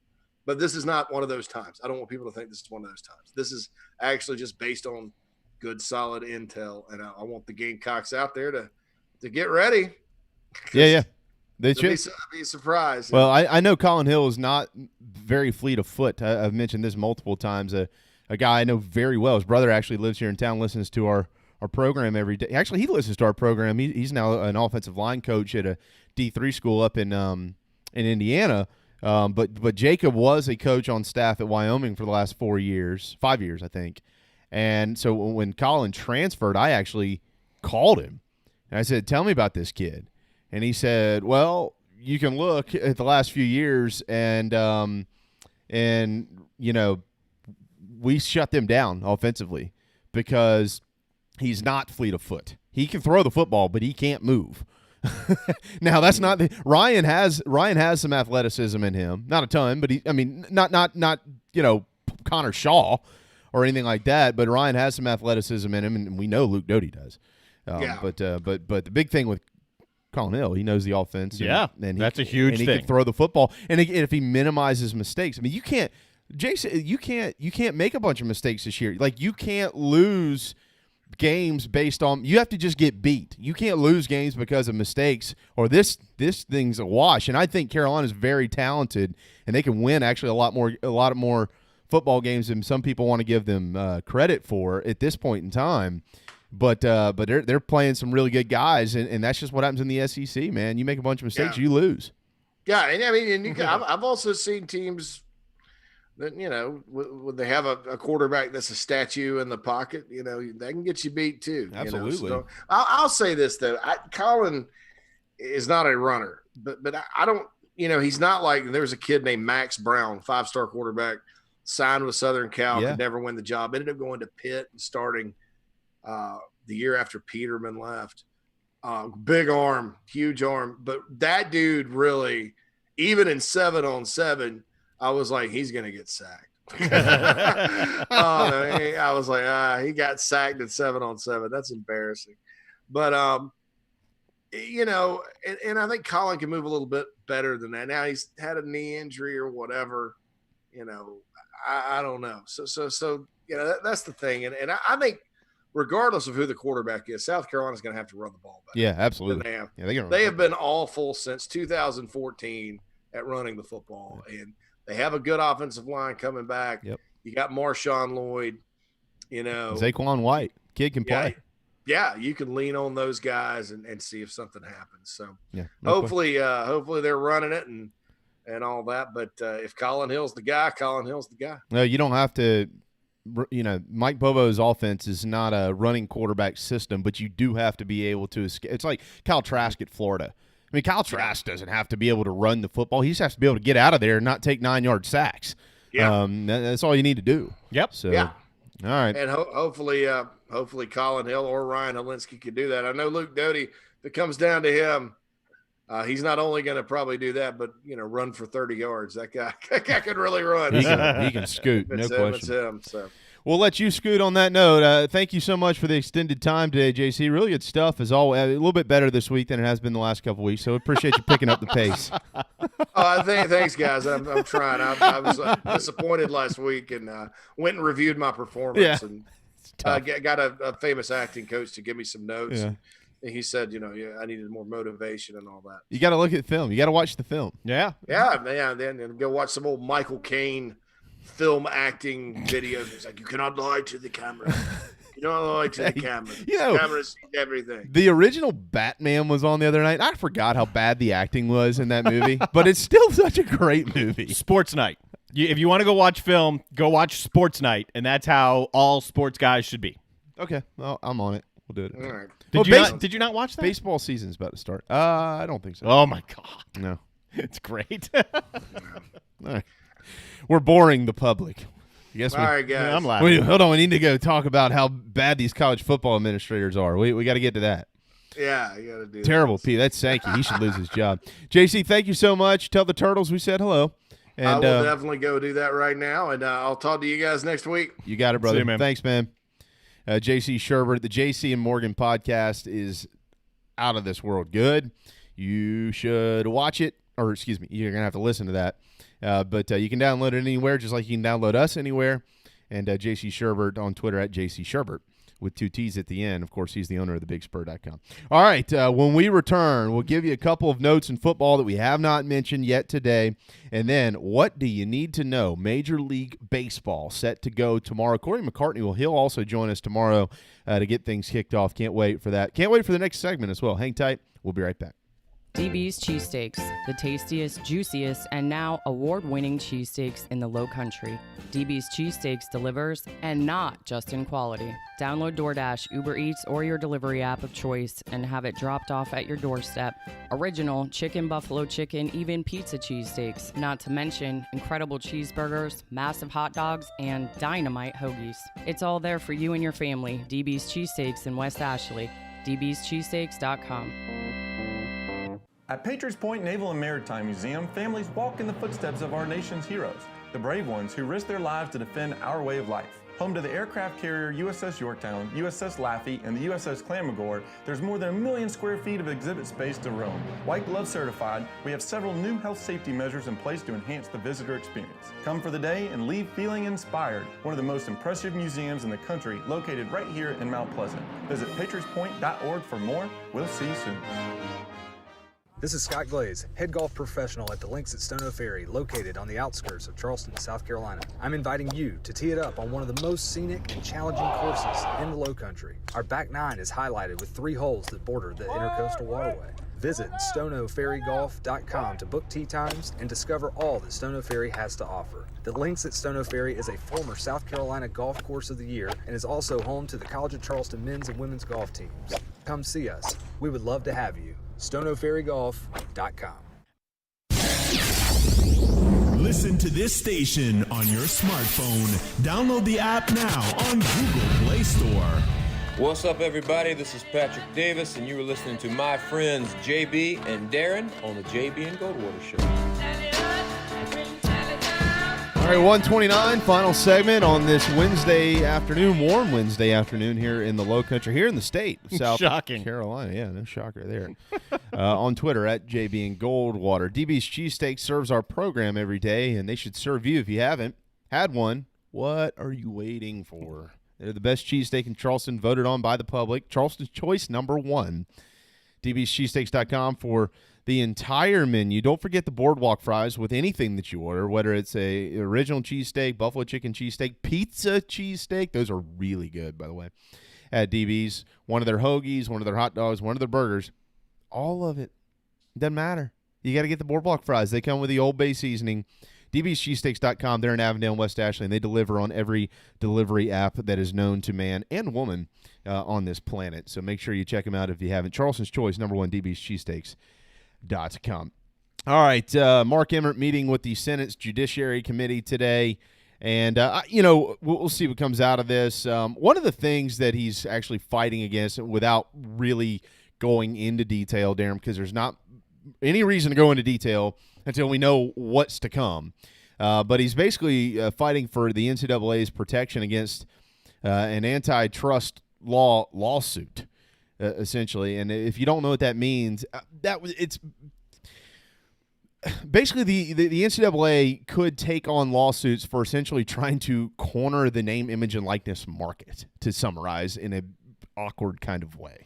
They want a uniform. They want to try and figure out some uniform way for name, image, and likeness. That's what this is all about. And I don't expect anything earth-shattering to come from this, and I certainly don't expect anything earth-shattering to come from this soon. There are other more pressing issues for the Senate at the moment. Yes, certainly, but they're still meeting. Actually, Dan Radakovich is up there today as a witness to this hearing, the athletics director at Clemson University. So we'll see what comes from it, but it's basically they want protection because others want to file lawsuits against the NCAA for essentially trying to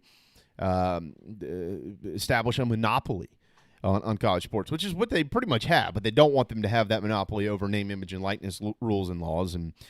But at the same time, they're trying to ask Congress to come up with something unified here across all of college sports so that individual state laws don't take precedent over one or each other. Right. All right. Governor Cuomo in New York says no fans for fall college sports in the state of New York. If you play, you can play. Fine. Fanless. That's what Governor Cuomo said yesterday. Games can be televised. Do whatever you want. No fans in the stands. So. Similar to what we've already heard out of Philadelphia, that if the Phillies are going to have fans, there needs to be a special waiver. But at the moment, there aren't any large gatherings like that permitted. And I think we'll start seeing that announcement more from around the country. Yeah, far more. Mm-hmm. Ray Tanner even spoke yesterday, Monday. The video, he was asked a question by somebody. He took public questions. One of the questions was fans in the stands. We still don't know. Obviously, we have decisions to make. Also mentioned that decision could technically come from the governor of South Carolina and Henry McMaster. Coach Tanner's dead on about that. Also asked about face masks. He said, don't know that they would be mandated, but they would be incredibly encouraged. But again, all of this is in flux because remember, folks, regardless of what HBO's Real Sports says, we are in an information gathering mode right now. gather as much as you can, make decisions based on the information you receive. That's right. Jack Swarbrick, he is the athletics director at Notre Dame. He wants 8 to 10 games on the schedule. I would venture a guess here. This is not based on any inside intel that I have, Darren, but I would venture a guess here that Jack Swarbrick is not alone in that comment. There's probably multiple athletics directors in major conferences across the country, and when I say multiple, probably a lot, that would much rather try to navigate through an 8 to 10 game schedule in 12 to 13, 14 weeks, give you some flexibility to be able to play games if you do have an issue. He also said he does not anticipate a 12-game schedule as well. He told that to Heather Dinich yesterday. Yeah, and because the odds of a full season right now, I mean, just forget it. We're not getting a 12-game season. We're not. I don't think so, no. So focus on however you want to term it right now, conference only, 8 or 10 games with the conference alliances, whatever you want to do, but just don't even be thinking 12. Yeah, it's really it's totally understandable to do if what I'm doing, essentially work under the notion that we still have 12-game schedules in place until something changes. Oh, they're there. But it's also probably worth your time to realize that's minimal at best that happens at this point in time. Right. You can go look at the schedule and play around with it like we've already done, but assume that it's going to change. But more than likely that is certainly coming. Also, something that's not even touching the news media's fingertips today, all of you wonderful national writers out there who can't stand to report good news, on the heels of all of this social injustice conversation we've had over the last, probably 2 months? Mm-hmm. Is it 2 months now, somewhere in there? Yeah, it goes back to right around Memorial Day, I think. Okay, yeah, so getting towards 2 months. All right, what does everybody always say, Darren? What everybody? We want real change. We want real change. We don't need these athletes to get on Twitter and just spout off their opinions and just flabber back and forth about a bunch of crap. We need real change, real change, real change. But yet they don't report on the real change. They just want to report on the negative stuff. Why aren't we reporting about Marvin Wilson? He was on College Football Live last night, and he announced he is starting a financial literacy program, non-for-profit organization in Tallahassee for teenagers, the youth. Financial literacy, teaching them how to deal with finances, how to make money, how to manage money, how to build your brand, how to build your financial profile. All of these things we probably all wish we knew years before it actually came. You're like, damn, I could have saved a lot of money had I known some of these things. It's amazing what I could have saved. We could have actually done something. We'd be in a lot better situation than a lot of us are. Good for this young man. This kid spoke out about Mike Norvell and what Mike Norvell had said and how he had handled some of these situations within their program. A lot of folks, good for Marvin Austin. Some people questioned his motives and his intent. And then you listened to him last night, and good for Reese and Pollock, and I can't remember who else was on there. I know Heather was on there. I think Joey Galloway was on there last night. But they had a wonderful conversation. Well-spoken kid, very educated, very smart. And he said, I want to teach kids what it's like. You got to deal with your finances. You got to build your profile. So this is what we're going to do. Good for you, young man. And horrible on the rest of you national media who didn't even look at that because he didn't say anything controversial that you could plug into your Twitter feeds today. So I'm a fan of Marvin Wilson. I'm pulling for him. I'm not pulling for Florida State, but I do want Marvin Wilson to play very well and go to the NFL and make a bunch of money and manage that money the way that he apparently knows how to do. If you don't know Marvin Wilson, he's a defensive tackle for Florida State. He's one of the better defensive linemen that you're going to find in the ACC and around the country. I've got a picture of him up right there. If he comes charging at me saying, I think you should be a part of this program, I'm going to do it. I'm in. I'm going to lay down and say, don't hit me. I'm going to do it. Because big man. Big man. Big man. Good for Marvin Wilson. Genius move to announce last night. By the way, David Pollock agreed with you last night. Y'all must have spoken before the show. David Pollock. Dead damn David. Took the ball, took the football right out of Corey Jenkins' hands in the end zone, my end zone, the south end zone of Williams-Brice Stadium, 18 years ago for a touchdown. Literally just pulled the ball out of his hands and just sat there in the end zone, scored a touchdown. Can you believe that? He went to sack him instead of how dare he said, forget the safety, give me the 7, baby, and just took the ball out of Corey's hands, touchdown. But Pollock said last night he would be very intrigued by having a real conversation about FCS permanently moving to the spring. which I never said I was against, but I also said let's explore some other days of the week in the fall first. Yeah, we need more information on it, but I do want that information to happen. I don't know if I really had the time, maybe I could contact a whole bunch of different people, but there are people whose jobs that is. Yeah.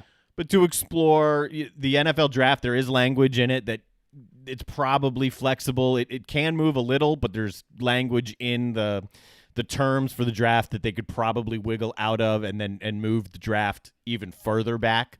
I read that today. So that's the major hurdle, and then change. Nobody likes change, but it's intriguing. There could be money there, and you could dominate the spring, and I'm intrigued. Yeah, if the FCS is in a financial crunch, it certainly appears that a lot of them will be, if they're not already. It's something that will probably be entertained. If you're just tuning in with 20 minutes left in our program, you've missed a lot. We would encourage you to go back and watch it or listen to our program. We had J.C. Sherbert today, 45 minutes, deep conversation about the Gamecocks quarterback room. A lot of information, really good and solid information. You might want to take a listen to. And also, Darren and I have had an incredible conversation, including JC, on what we saw last night in this real sports story and a bunch of other things going on in the sport. So if you've missed all of that today, please go back and check it out. I think you'll really enjoy it. And if you're downloading the app, if you're not the apps necessarily, but the podcast, rate us, man. Give us 5 stars, like it, and share it. Helps us grow. Yeah, or give me 5 stars and Darren 1. You can't really separate it out when you download it, but you can drop a comment. Okay, JB's awesome. DG sucks. I'll do my own poll question and just to hype up myself. Yeah, do that. I want to be the next David Scott. No, you don't. Darren, do you think that the sun will come up today? All right. Tomorrow, though, baseball will return officially. The regular season will return. Last night, and for the last couple of weeks, we've been taking a peek at some of these summer camp is what they're calling them. They're not even calling them spring trainings. It's not anymore. These are summer camp games. Matter of fact, a walk-off last night in Atlanta, Georgia for the Braves.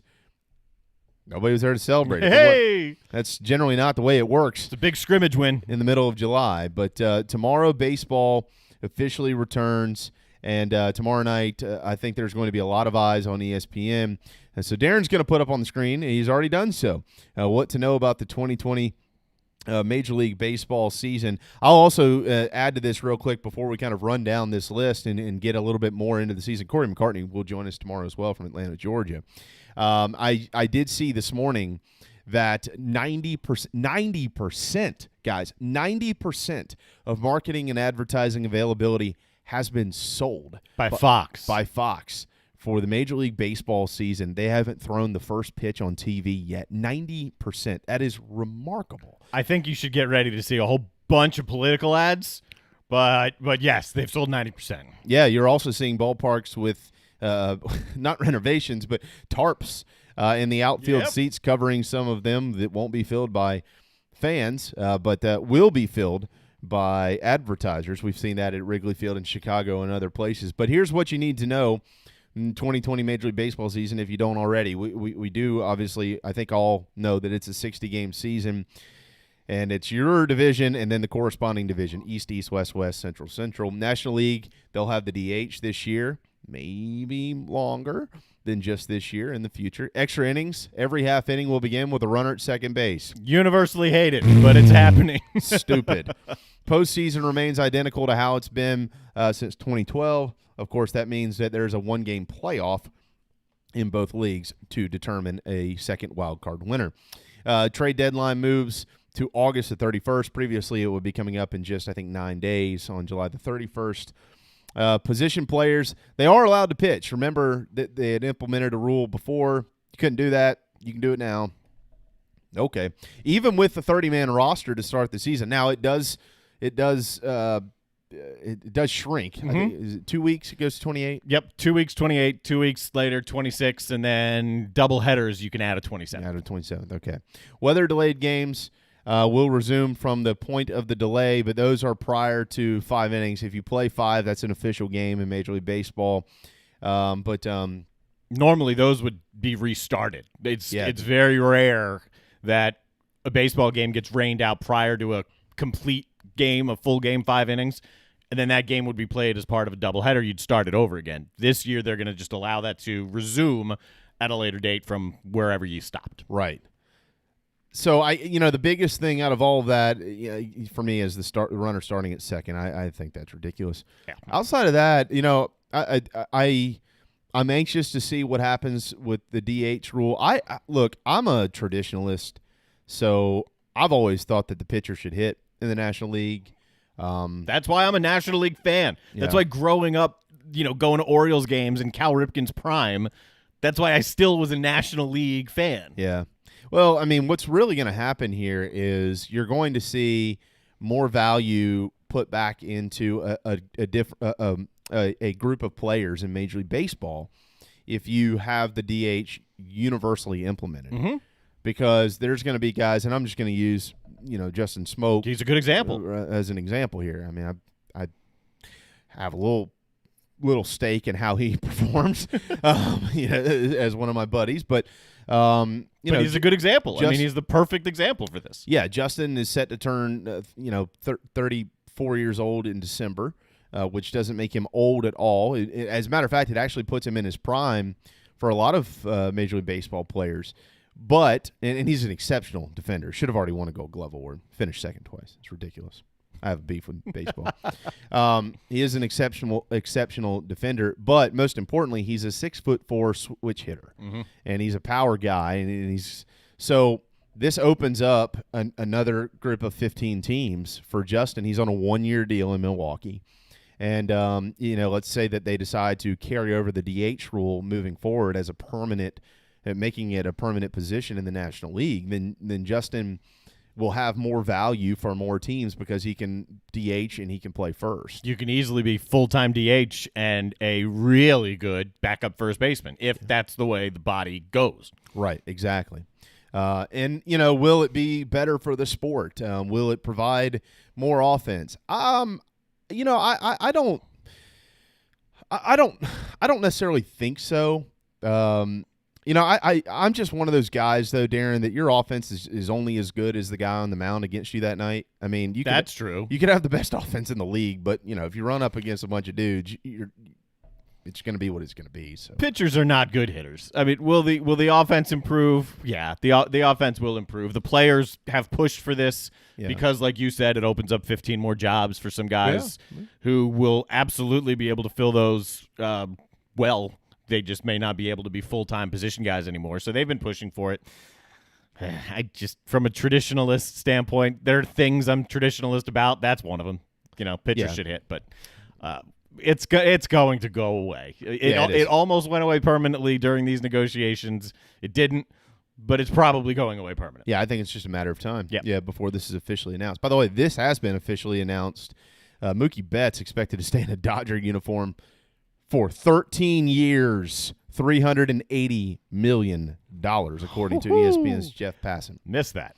But, the main thing that is intriguing to me this season is what will happen with stack starters and PDS, which a PDS, you get familiar with that. It's a predetermined split. It's almost like it's almost like in college football where all of a sudden, like, some of these terms that have been used within the locker room and within these offensive systems for years have, like, come to light. And all RPO. Yeah. Oh, the RPO. All the RPO it's transformed the sport. Yeah. Actually, the RPO has been around a little while, but now people learn about it, and then Darren, they become experts. So now people are going to be experts on PDS, which is a predetermined split. So what a predetermined split is if you announce that your starting pitcher is only planning to go X number of innings, he can be qualified for a win. You have to throw at least 5 complete to qualify for a win in baseball, any level of baseball. Without the PDS. Without a PDS, yes. At any level of baseball that plays 9 innings or more, so no, not high school baseball. But, if you have a 9-inning game and you complete 5, you are eligible for a win as long as your team has the lead. If you don't, then you're not. But with a PDS, you can say, well, we're going to start Mike Soroka for 3, and he's only going 3, and that means he would be eligible for a win. So what does that why would you do that? Well, in a shortened season, if you decide to keep, because of expanded rosters too, if you decided to keep 7 or 8 starters, you are basically using 3 or 4 of your best arms essentially in middle relief, like as a second starter in the same game. That's what a stacked starter is. So you basically say, right, Darren? You basically say, which this wouldn't happen, but let's just say for having a really fun conversation here, you said, okay, Max Scherzer and Corbin, Steven Strasburg, or we're stacking those guys. It's how the Nationals won the World Series. Right. That's what they put Corbin in the pen. They brought Strasburg in relief at times. They started him at times. The same thing with Scherzer. But so for the Nationals, I don't expect to see this that much. Probably not because of who they have. Right. I mean, if you can roll out Scherzer, Strasburg, Corbin regularly, you do it. Yeah. So I don't expect it, but there certainly are going to be teams that do it. Yeah. What I'm really intrigued about is, man, this is 60 games. So my buddy out in San Diego is going to be doing a Padres postgame show. And, I mean, we were talking about this last night. Every game really matters. It's going to feel like a sprint. It's going to feel like you're Usain Bolt. That gun goes off, and there is no looking back. You better get out of the blocks fast. You better start strong. Otherwise, you have no time to make this up. So every little thing that happens every day, it's going to be a blast to follow. I mean, if you're a baseball guy, if you're a baseball fan, there can easily be this uneasy feeling because this isn't really anything that anybody knows. There aren't going to be fans there. But just understand things are going to be different. Accept that and then enjoy this, because this is going to be wild, and we'll be tracking if individuals get off to hot starts. Yeah. I mean, is someone going to hit 400? Is someone going to hit 30 home runs? Are they going to hit one every other game? Is someone going to, is Acuna going to get to the stolen base home run mark? I don't know, but there's going to be a lot of fun things to track. Yeah, there's going to be a lot of fun stuff to try. There's no question. And you get a lot of these big leaguers every year. They'll have 20-game slumps. And, you'll have, 80 at-bats, 90 at-bats in 20 games where you only have, 10 or 12 hits, and then the next 20 games you hit 350. And at the end of the year, you're a 280 hitter or whatever it is, and you look back and go, oh, it was a pretty good year for them, but you kind of forget that they had these 20-game slumps. You just defined Bryce Harper's career. Exactly. That's Bryce Harper's whole life. But the thing about it, though, is if you are one of the best players on some of these teams, or if you are the best player and you go into a 20-game slump this year, you're essentially eliminating your team. Yeah. So there's not a lot of room for that. The best players need to be the best players. I'm also intrigued, too, to bring the conversation home a little bit by some of the names that we know well in this state, and if they get a crack. Does Seth Beer get a crack this year? Clark Schmidt just named yesterday the rookie of the summer for the New York Yankees. Does Clark Schmidt get a shot in the big leagues with the Yankees? One of his fellow Gamecocks is going to get that shot, Jordan Montgomery. What will he do with his spot in the rotation? They're high on him. Right now he's 5. Could he be the second or third guy in the rotation based on the way things unfold, or do they say, look, we need you every 5th day? So there are some names in this state that we need to keep an eye on. We know about a lot of the other ones who have been there for a while. Even guys like Mike Clevenger. These guys are expected to have good years. So a lot of state ties in baseball this year. Wojo, too. Wojo, yeah, absolutely. Yep. And because of the way this is kind of unfolded, Brett Gardner. Brett Gardner's been around forever. Is this the last year for Brett Gardner? I've been wondering that for a few years. I mean, Gardner's been the Brett Gardner story is a movie, man. It should be a movie. Remarkable. If you don't know it, cut repeatedly, didn't make the College of Charleston team. He played at the College of Charleston. Now he's been a starter for the Yankees for 13, 14, 15 years. I don't even know the number at this point. And think about that for a second. Like, you're talking about the New York Yankees. This is an organization who is never reluctant to move a player. They were in trade negotiations for Jeter at one point. I mean, looking to move guys like Derek Jeter, looking to move guys like A-Rod. I mean, they have moved some of their biggest names over the years, and Brett Gardner's just always been there. Yep. It's quite a career. It is an amazing story. Yep. A good dude from Holly Hill, South Carolina. And so there's a lot of state ties, Darren. But I'm most interested in watching the stack starter situation and watching the DH rule in the National League. There is a new hashtag for you Braves fans because, there's always these hashtags every year. So you get the little, if you're on Twitter, you get the little hat next to the hashtag if you tweet about them. For the Braves this year, it's for the A. Great. Just so you know, if you're going to tweet about the Braves, you may as well throw that in. Hashtag for the A. Okay. Well, we'll talk to Corey about that tomorrow. It's got nothing on Natitude, but, Do you have we've done college football predictions. Do you have a World Series pick? I like the Rays. We've talked a lot about the Rays. I'm not going to go that far. I'm not saying they're going to win. I haven't thought that far down the line yet because it's so hard this year to really boil it down because of what we were just talking about. I mean, crazy things will happen this year. There will be a team that gets in because they got hot at the right time, and they're not an especially great team, and their pitching staff isn't particularly deep, and they're going to get in. And there's probably going to be a team that gets in and went like 40-20. I mean, or 45-15, something stupid like that. Yeah. So I like the Rays, though. There's just something about the Rays that I do like. I think the Astros are going to make a real push. I love Dusty Baker. I love him. He's the only reason why I would like to see the Astros do something. But boy, are the Astros lucky that they aren't going to have fans around to come off their cheating scandal. Yeah. I mean, they got off scot-free. Yeah, they sure did. I mean, and the guys who were suspended for 60 games instead of 160. Crazy. So, but it's hard to pick exactly right now. I do not have I don't have a World Series pick, but I will say, keep an eye on Oakland this year. Keep an eye on the Oakland Athletics. And my surprise team, though, I do have a surprise team in all of baseball, Chicago White Sox. Careful. Yeah. Really talented baseball team. They brought in some veteran guys, and then they have guys like Tim Reynolds who can just flat out play. Just keep an eye. I don't know if they have enough arms to win a World Series, but keep an eye on those guys maybe getting into the playoffs. Giolito is going to start the opening day for the White Sox. If you don't know Lucas Giolito, he was at one point one of the top overall prospects in the game and the Nationals' #1 prospect.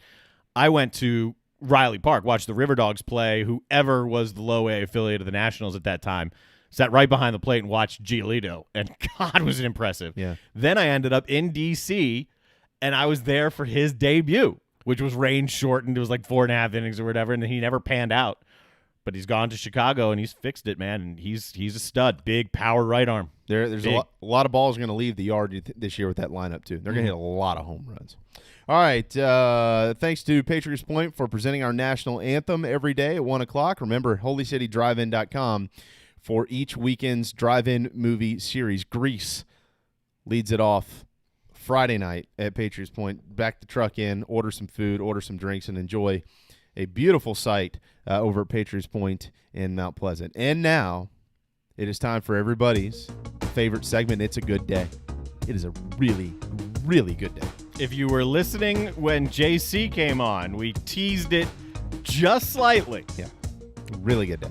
First of all, it is National Penuche Fudge Day, and you might be going, "Well, what is that?" That is exactly what I'm going. Yeah, it is. It's the like the gold-looking fudge. It's a maple-flavored fudge with nuts. Yeah. It almost looks like white chocolate. Almost. Yeah, really good.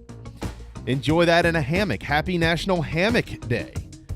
Nothing like sitting in 104-degree heat in your hammock here in the Low Country. We got a hammock. Yeah. Not going out there today. I'd rather lay in the hammock than do this, though. Happy National Rat Catchers Day. Oh, JoJo. JoJo's good, man. He's caught 2. And he doesn't try and kill him. I think he's trying to play with him, but as soon as he grabs him, it's a good day for JoJo. Let him put him in the yard and let him rip. Yep. All that being said, Happy National Hot Dog Day, folks. Happy National Hot Dog Day. What is the best hot dog you've ever had? Heber National. There's no question. 0. No, have you ever been to a place where they have the best hot dogs? Growing up with my dad, I told you this story. There was a Home Depot by our house, and they always had a New York-style hot dog cart outside of Home Depot. Okay. We called them Depot dogs. Man, they were good. I mean, if you're ever on a street corner in New York, those hot dogs are the best. Yeah. Street dogs in New York, really good. Yep. Give my guys some credit over at Royal Hardware in Mount Pleasant. They've got great hot dogs. The little right next door to them, And then Scoogies has great hot dogs. Scoogies has tremendous hot dogs. Hot dogs. Been around a long time. has Scoogies. Jack's Cosmic Dogs, they got great dogs. And I don't want to forget about my and I'm not just saying this because they partner with our show. Believe it or not, DB's Cheesesteaks has great hot dogs.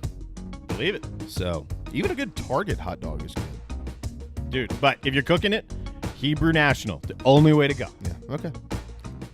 All right. There you go. Happy National Hot Dog Day. We are out of time. Thanks to our friend J.C. Sherbert for extended time in our program today. I think my mic got cut off. There you go. It did. That's okay. I'm good. Hey, I just turned off the wrong thing. No problem. J.C. Sherbert, really good with the Gamecock quarterback situation, and obviously as we continue to kick the tires of the coronavirus. We got a Bert's on Folly vote for hot dogs. Oh, yeah. Good vote. Really good hot dogs. Yeah, I might go out there and get one. Thank you, Darren, always. Thank you, man. It's been fun. We're back tomorrow. Corey McCartney will get you primed and ready to roll for opening day tomorrow night in Major League Baseball. Scott Glaze also tomorrow on golf. Get his take on what he saw this past weekend with John Rahm and Tiger and moving forward in the sport and a whole lot more. Believe it or not, we'll have plenty of football tomorrow, too. For Darren Goldwater, for J.C. Sherbert, I'm Jamie Bradford. Have a wonderful Wednesday afternoon, and we'll see you tomorrow back here at noon on the JV and Goldwater Show.